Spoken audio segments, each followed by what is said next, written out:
I think your life is hard. You wouldn't last a single day in medieval times. Modern comforts have made us soft, and what medieval people dealt with daily would shock you to your core. Let's talk about medieval food.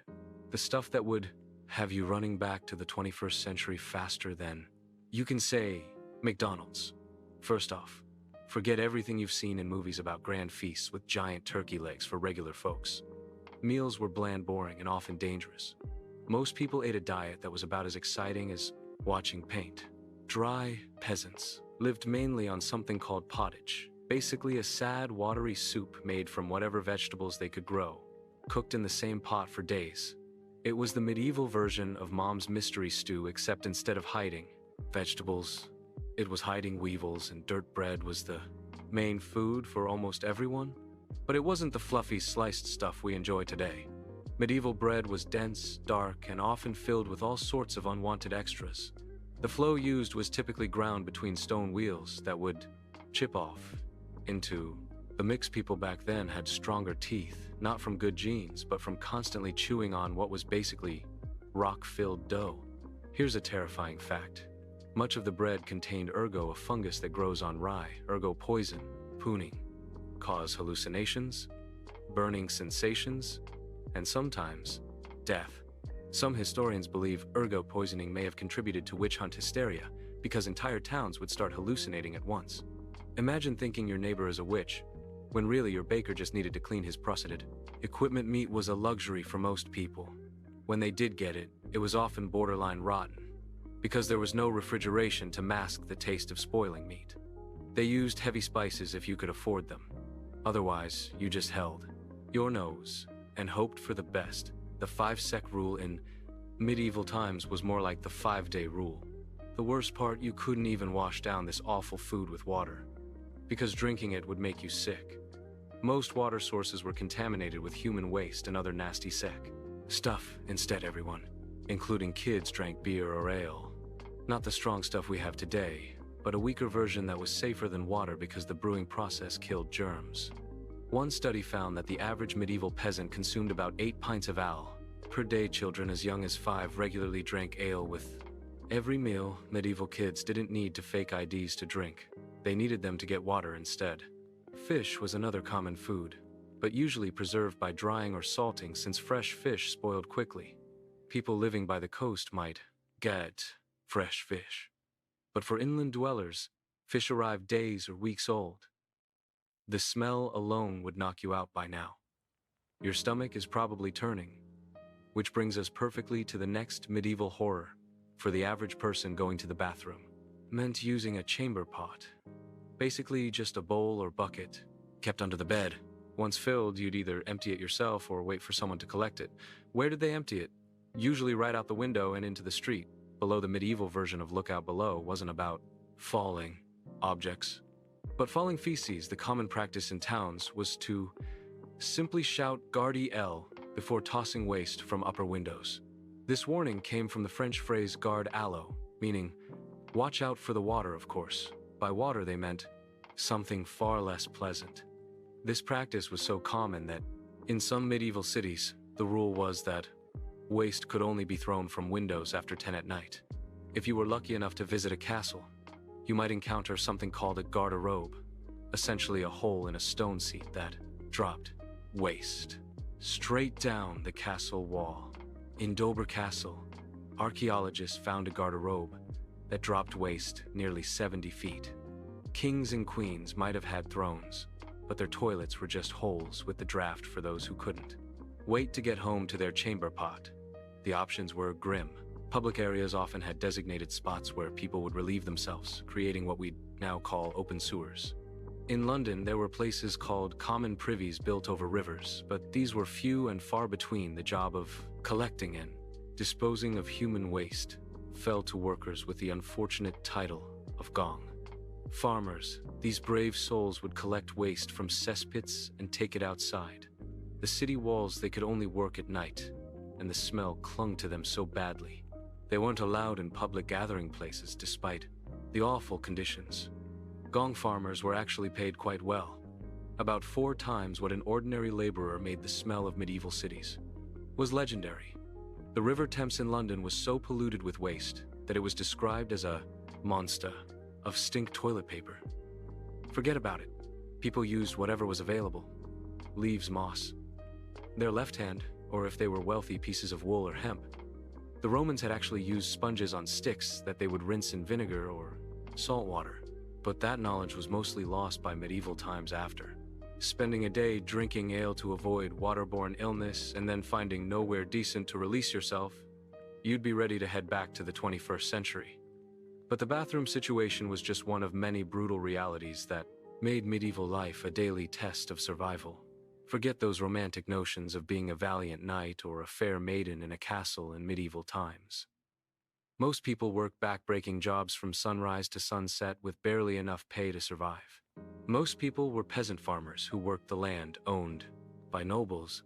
Their daily routine: wake up at dawn, work until dusk, collapse into bed, repeat until death. A typical farmer plowed fields using wooden tools pulled by oxen, planted seeds by hand, and harvested crops with basic sickles.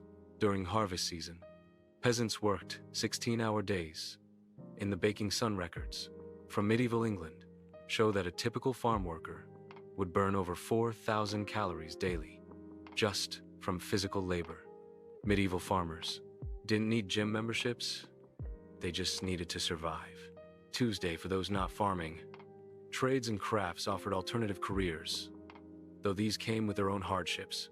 Blacksmiths spent their days in smoke-filled forges, breathing in toxic fumes and risking burns and eye injuries. Tanners, who turned animal hides into leather, worked with urine and toxic chemicals that turned their skin yellow and gave them horrible smells that followed them.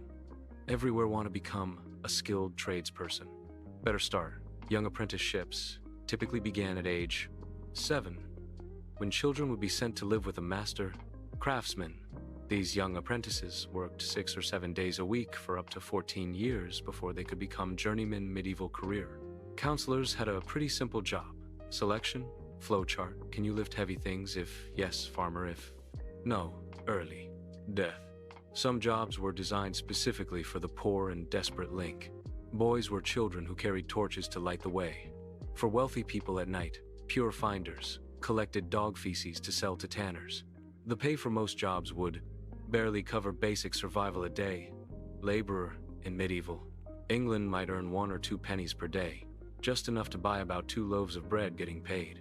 Minimum wage wasn't a concept. The concept was minimum you need, so you don't die before finishing your work with such physically demanding work and poor nutrition.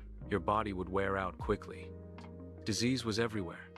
Medicine was practically non-existent, and what passed for healthcare would today be considered torture. Medieval WebMD had just one diagnosis for everything: you're probably going to die.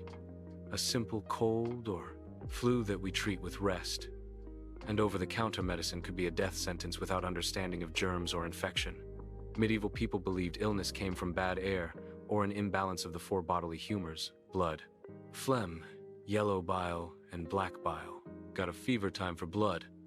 Letting this involved cutting open a vein and draining blood into a bowl. Medieval doctors had one solution for everything: you've got too much blood, let me fix that for you.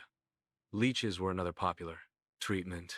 These blood-sucking parasites were applied to the skin to draw out bad blood. One medical text recommended using 70 leeches at once for certain conditions. The mortality rate from disease was staggering. About 30% of children died before age 5, and the average life expectancy was between 30 and 40 years. The bubonic plague killed roughly 50% of Europe's population in the mid-14th century. Dental problems were particularly awful. With no proper toothbrushes or understanding of dental hygiene, tooth decay was common. Medieval dentists didn't need appointments. They just waited until someone was screaming loud enough to be heard through town. Even the medicines that were available were often deadly. Mercury was prescribed for everything from skin conditions to syphilis. Their prescription drugs didn't need warning labels about side effects. The side effect was always, might kill you faster than the disease. The worst part: many diseases spread because of poor understanding of hygiene. Their idea of hand sanitizer was wiping their palms on their already filthy clothes, which is like trying to clean a muddy shoe with a dirty sock, even if you somehow survived all these medieval medical treatments. your troubles were far from over life. In the Middle Ages found plenty of other ways to make each day a challenge. Justice in medieval times wasn't just blind, it was downright cruel, unfair, and often completely random. The legal system operated on principles that would make modern lawyers scream in horror.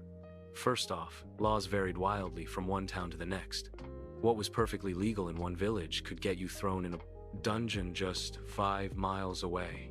There were no standardized legal codes, and most common people had no idea what was actually against the law until they were accused of breaking it. Medieval Miranda rights consisted of, you have the right to be punished, you have the right to beg for mercy. Good luck with that. The punishment rarely fit the crime. Minor offenses like stealing food when you were starving could result in having a hand chopped off in medieval England. Over 200 different crimes carried the death penalty, including cutting down a tree in the king's forest or stealing property worth more than 12p. Trials were nothing like our modern court system. If you were accused of a crime proving your innocence, often involved trial by ordeal. One common method was making the accused carry a red-hot iron bar for 9 feet. If your burns healed cleanly within 3 days, you were innocent. If they became infected, which was almost guaranteed without modern medicine, and you were guilty. Their version of a lie detector test was basically, let's see if God stops this painful thing from hurting you. Another popular method was trial by water. The accused was tied up and thrown into a river or lake. If you sank, you were innocent. If you floated, you were guilty and executed. The logic, water being pure, would reject the guilty. This created a literal no-win situation for the prise prazois, accused for those found guilty. Execution methods were designed to be as public and terrifying as possible. Hanging was actually one of the more merciful methods, drawing and quartering, where the condemned was dragged through streets by horses, hanged until nearly dead, disemboweled while still alive, beheaded, and then cut into 4 pieces was reserved for the worst crimes. Like treason, public executions were community events, often drawing huge crowds who brought food and drinks as if attending a festival. Medieval entertainment options were limited. You could watch someone being executed or stay home and stare at your wall. Most people chose the execution. Nobles rarely faced the same justice system as commoners. If a noble was accused of a crime, they could often demand trial by combat and hire a professional fighter to represent them. Rich criminals could also pay blood money to victims' families to avoid punishment. Meanwhile, poor people accused of crimes had virtually no defense options. What about jails? Medieval prisons weren't meant for long-term punishment. They were holding cells until your actual punishment could be carried out. These dungeons were dark, overcrowded pits where prisoners were often chained to walls or floors. No food was provided by the state. Prisoners relied on family members to bring meals. They simply starved. Torture was a standard part of the legal process, used not just for punishment, but to extract confessions. Devices like the rack, which stretched limbs until joints dislocated, the Iron Maiden, or a coffin-like container lined with spikes and thumbscrews which crushed fingers, were used to get confessions, true or false. Most people confessed to anything just to end the torture, which usually led to executing you anyway. The medieval justice system's motto might as well have been confess or suffer, then suffer anyway. Public humiliation was a common punishment for minor offenses. Being locked in the stocks meant sitting in a public square with your head and hands trapped between wood and boards, while townspeople threw rotten food, mud, and worse at you. The ducking stool was used mainly for women accused of gossiping or arguing with their husbands. They would be strapped to a chair and repeatedly dunked underwater. Medieval law enforcement was equally primitive. There were no professional police. Towns hired night watchmen who were often elderly men, considered too old for regular work. Their main duty was to raise the alarm if they spotted a crime or fire. Medieval cops didn't read you your rights. They just shouted, "Stop thief," and hoped someone in the crowd would stick out a leg to trip you. Even if you were innocent, simply being accused of a crime could ruin your life. The concept of innocent until proven guilty didn't exist. Once accused, you were basically presumed guilty, and the burden was on you to somehow prove otherwise through these horrific ordeals or trials. If the proven guilty legal system didn't kill you, perhaps you'd survive long enough to experience another medieval terror. Medieval warfare was nothing like what you see in movies. Forget glorious battles with shining knights charging across open fields. Real medieval combat was chaotic, brutal, and almost certainly fatal for the average person. Wars happened constantly during the 100 Years' War between England and France. Fighting dragged on from 1337 to 1453. That's 116 years of on-and-off conflict. The average medieval person would experience multiple wars during their lifetime, unlike today where many people live their entire lives without seeing combat firsthand. Let's talk about armor. Only the wealthiest knights could afford full plate armor, which cost roughly the equivalent of a modern sports car. A complete set of plate armor represented about 2 to 3 years worth of income for a skilled craftsman. Most soldiers wore padded cloth garments called gambin, perhaps with a few metal plates sewn on. If they were lucky, knights in shining armor were the medieval version of people with expensive sports cars. Rare, showing off, and probably compensating for something. What about weapons? Swords were expensive and primarily used by knights and nobility. Common soldiers used spears, axes, or agricultural tools modified for fighting. The most feared medieval weapon was actually the longbow, which could pierce most armor at close range. English longbowmen trained from childhood, developing deformed skeletons from the physical stress of drawing 200-pound bows thousands of times. Medieval battles were incredibly lethal at the Battle of Tun. In 1461, roughly 28,000 men died in a single day. About 1% of England's entire male population. Many froze to death in the snowstorm that accompanied the battle before they ever saw a combat battle. Wounds were almost always fatal due to infection, even if they weren't immediately life-threatening for peasants. The worst part of war wasn't even the battles. It was what armies did between fights. Medieval armies lived off the land, meaning they took whatever food and supplies they needed from local villages. This often involved burning crops, killing livestock, and destroying homes. Soldiers from both sides would ransack communities, leaving civilians to starve. The medieval version of support. Our troops meant, please don't take all our food and burn our houses. Sieges were particularly horrific when an army surrounded a castle or wall town. Those trapped inside faced slow starvation during the Siege of Paris in 885 to 886. Inhabitants resorted to eating rats, cats, and eventually each other. Sieges could last months or even years. The Siege of Kind, India, or modern Heraclion, during the 1600s, lasted 21 years, the longest siege in history. Disease killed far more soldiers than actual fighting armies, created perfect conditions for illness. Thousands of men living in close quarters with poor sanitation, limited food, and contaminated water during the Crusades. European armies often lost half their men to disease before ever reaching their destination. Medieval army medics had 2 treatments: rub some dirt on it for minor wounds, and prepare to meet your maker for everything else. Civilians caught in war zones faced terrible choices. Fleeing meant abandoning homes and possessions, possibly facing starvation on the road. Staying meant risking violence from passing armies. Women and children weren't spared. Medieval chronicles describe entire villages being slaughtered, regardless of age or gender. If somehow you managed to avoid getting drafted into these bloody conflicts, survived the roaming armies, and didn't starve from war-caused famines, you'd still have to endure the general misery of everyday medieval life. The smell hit you first. Medieval towns are every of human waste, rotting food, unwashed bodies, tanning chemicals, slaughterhouse remains, and smoke from countless fires without garbage collection. Trash piled up on streets or was tossed into the nearest river. Butchers dumped animal entrails and blood right outside their shops. The smell was so overwhelming that people carried small pouches of herbs called pea-anders to hold under their noses. The medieval version of air freshener was slightly less terrible smelling stuff.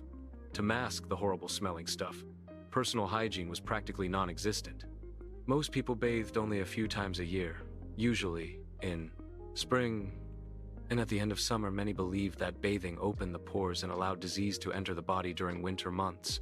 People might go 4 to 5 months without washing. Headlight were so common that special combs for removing them were standard grooming tools. Medieval dating profiles would have included only moderate lice infestation. As a major selling point, clothing was uncomfortable, rarely washed and worn, until it fell apart undergarments were made of.